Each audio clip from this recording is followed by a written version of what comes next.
Shalom. Call Aloyim Yahweh by Hashem Yahushai by Hashem Rachakudash. Double honors to our apostles and elders of Great Millstone. Peace and blessings to the elect. Yeah, I just want to make a quick video highlighting this dude's video from TikTok. His name is Premi Sterling. I believe I showcased him once before on my page, but if not, I like his page. What he does is he brings up different, even worldwide events, and he'll tell a story or bring up an analogy that'll help convey or illustrate his topic to make it that much more clear. And at first, I wasn't going to speak on this whole C. Kirk incident, and I'm still not going to speak on it, but I'm going to use his video to speak on the fact that we do have enemies. And that's something that a lot of Israelites try to shy away from, but it's biblical. And the sooner you realize that, the quicker you're going to understand why certain things are manifesting in this world. And you're not going to be as shocked. You're not going to be in awe anymore when you see certain things happening. You're going to understand and know why certain things are taking place. And he's going to bring out this information, but it's the job of the prophets to make it relevant in terms of what the scriptures say, to bring everything back full circle to the scriptures. We tie different world events and global news to prophecy. And so that's exactly what I'm going to do here. And so let's just listen to what he has to say, and then we'll grab some precepts. Help me. How does this equal this? In what world, what universe, what simulation should these have any correlation? Just take the time and think. I'm not going to rush you today. I'm going to tell you. It's because it doesn't matter who did what when the enemy is already chosen. The other day I was sitting in my car and my neighbor came over and gave me a long speech. But at the end of the speech, he said, Premi, history repeats itself. You just got to look out for the markers. In 1994, in a place called Rwanda, there were two types of people who did not see eye to eye. The Hutu people and the Tutsi people. Now, those two people have been beefing for a little bit, but it's said through history that the Hutu were spreading a lot of propaganda about the Tutsi people to get people to turn on them and get them removed from the place that they were in. Now, this place had a president, and the president was a Hutu. One day he's in the air in a plane, and that plane gets shot down. The Hutu people, without information, without evidence, automatically blame the Tutsi people. Why? Because it doesn't matter who did it when their enemy was already chosen. The Tutsi people said we had nothing to do with this, and we might think you did it so you could raise propaganda against us and raise the violence against us and do what you've always wanted to do, because it doesn't matter who did it, because the enemy was already chosen. Led to the Rwandan genocide. Millions of people died. Now, we all saw what happened the other day, but when I got online, without any background information, without any evidence, a specific group of people said it was the left, it was the gays, it was the blacks, it was the trans people. Even though the first suspect that the police picked up was an older, whiter gentleman, it didn't matter because their enemy was already chosen. They're talking about war against us. They said they want to cleanse us. They said they want to get rid of us for something we did not do. Why? Because it doesn't matter if we did it. We were already the enemy. Now that the police have the actual suspect, the guy who actually did it, a 22-year-old white male, Republican family, their thoughts haven't changed. It's still the same. War against us. Cleanse us. Remove us. Because it doesn't matter who did it when the enemy is already chosen. Just like that plane crash and them spreading them rumors about the Tutsi doing it to that president, radicalized the people in Rwanda. That video yesterday that I told you I don't think people should be seeing radicalized a lot of them for their words, not mine. It's not the first time it happened in history, not going to be the last, because it doesn't matter who did it if the enemy's already chosen. In the meantime, I hope you have a wonderful day. You know I love you and I'll see you tomorrow. But if I don't, stay out of trouble. Yeah, so just like you said, it doesn't matter who did what when the enemy's already chosen, and you have to understand that the Lord is the one that created this, I'm just going to say, type of relationship. He's the one that put us at odds with them and vice versa. And if you want, you can read back to the origins of Esau and Jacob in the womb. You can read in the book of Genesis. I'm not going to get into all that right now, but what I will do is be straightforward, because of course that's the job of the prophets, to give it to you straight, skinny, and he's not going to use certain words, and I get it. But at the end of the day, you have this whole white-black thing. You have Esau, Edom, and these are the Edomites, the so-called white people, and then you have the Israelites, the so-called blacks, Hispanics, and Native Americans. Yes, Edom, that's our enemy. They're at the top of the list, and we're going to read that in the book of Psalm, the 83rd chapter. And once again, the sooner you realize this, the quicker you realize, okay, I can't be shocked when I hear certain things like this. The first culprit in this whole C. Kirk thing, it was an older white dude, but no one cared.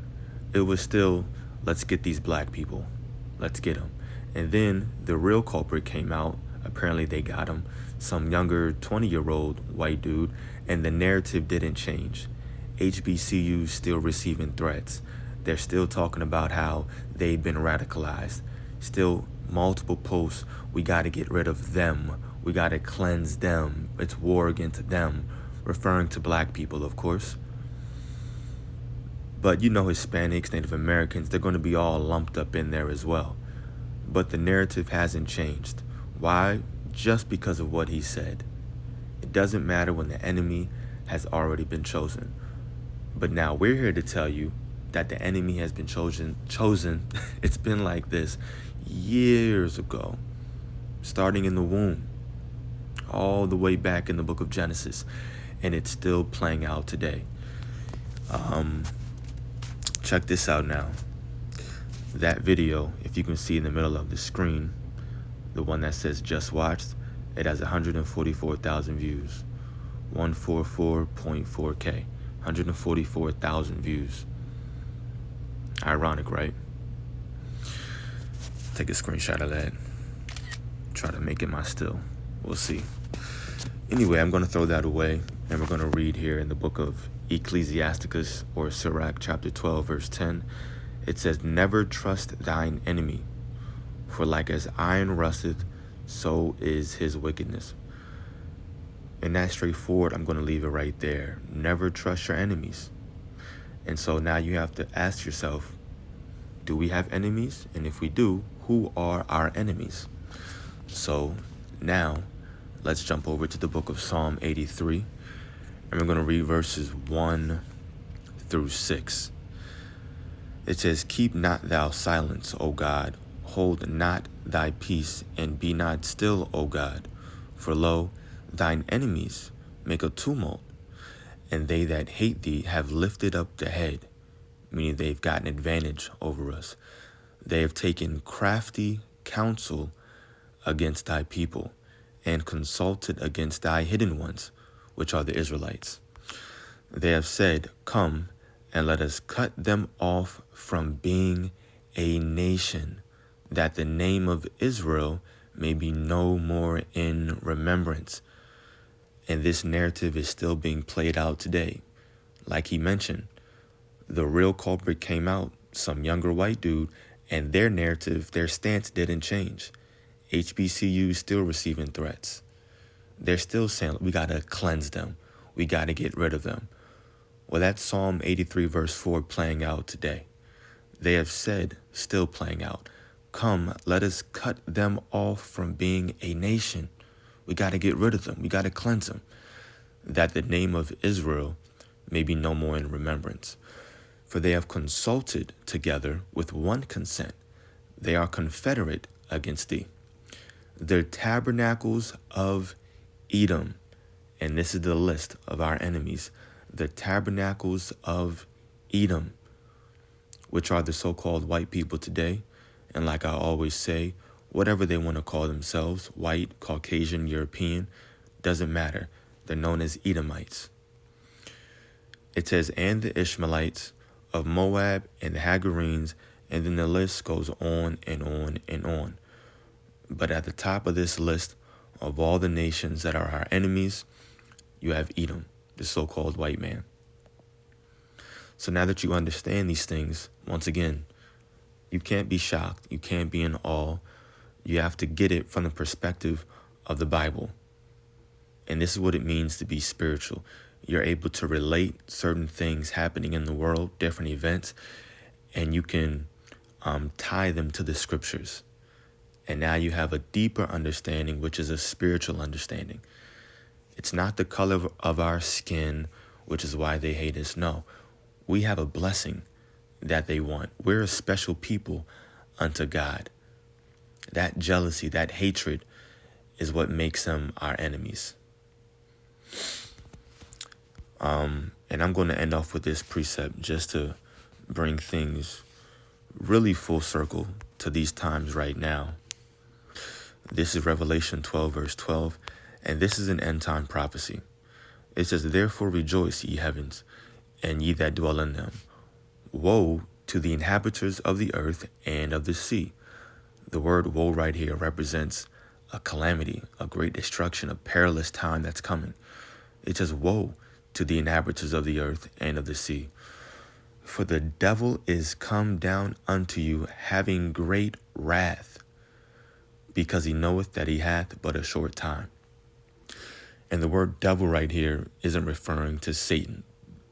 No, the word devil, the word devil is a characteristic that's being placed upon a certain man, a certain nation of people to describe them.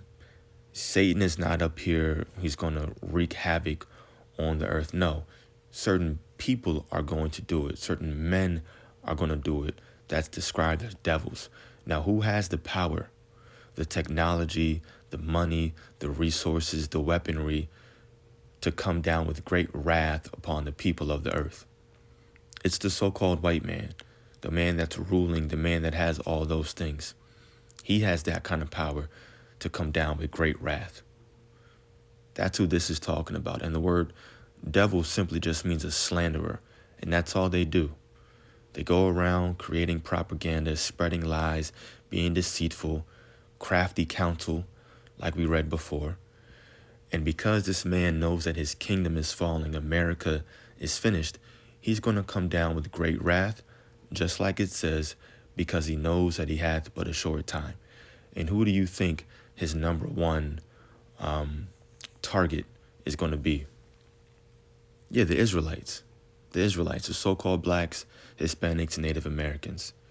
And it doesn't matter. It doesn't matter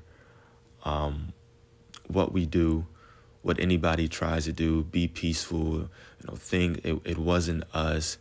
None of that matters. He's going to come down with great wrath. That's why the scriptures call this time Jacob's trouble. Remember, our forefather's name was Jacob, and it was changed to Israel, and now we're known as the Israelites. So this is the time of Jacob's trouble. But at the end of the day, the elect are going to be protected, they're going to be safe, they're going to be sheltered, they're going to be fed in this perilous time. All we have to do is remain faithful, continue to pray to the Lord, and he's going to protect us and keep us safe from our enemies and from this time of Jacob's trouble. And then ultimately, he's going to deliver us when he returns, and that's what it means to have salvation, to be delivered and saved from this perilous time that's coming, which ends in World War III. So Lord willing, that was edifying to the elect. Call Haloyim Yahweh Ba'ashem Yahushai Ba'ashem Rachakudash Shalom.